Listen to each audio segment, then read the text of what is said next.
नांदेड़ में अक़लियती तलबा को हुकूमत की जानिब से दी जाने वाली स्कॉलरशिप की रकम के वसूल में मुश्किलात पेश आ रही है। इसके लिए बैंक इंतजामिया का रवैया जिम्मेदार बताया जा रहा है। ऐसा ही एक मामला महाराष्ट्र ग्रामीण बैंक में देखने में आया।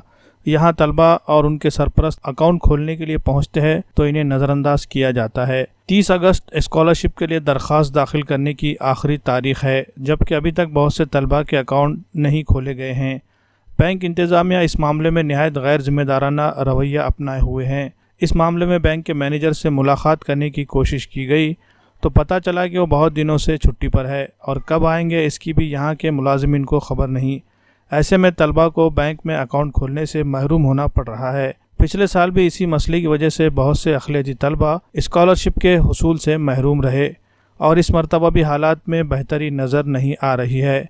इस मामले में बैंक इंतज़ामिया को मुतवज्जा करने के लिए हुकूमत की जानिब से इक़दामात करना ज़रूरी हो गया है। पिछले 1 साल पहले हमने डॉक्यूमेंट देके गए थे यहाँ पर कि अकाउंट खोलेंगे बोल के, तो इन लोगों ने क्या करे, ठीक है आप महीना भर के बाद आइए बोले। उसके बाद हम महीना भर के बाद गए तो लोग बोले कि नहीं अभी नहीं, बोले अकाउंट ओपनिंग बंद है बोले। फिर हम ऐसे चक्रा मारते गए। अब चक्कर मार के गए हम और एक तो बोले बुध को आओ बोले। फिर आज बोले उस मैनेजर सर नहीं है बोले, 1 तारीख के बाद आओ बोले। अब 31 तारीख लास्ट डेट है स्कॉलरशिप फॉर्म की। पिछले साल की भी स्कॉलरशिप चली गई थी, ये साल भी स्कॉलरशिप जाना तय था इस साल का। इनके रवैये से तो ये एहसास हुआ है कि ये जानबूझ के कर रहे हैं।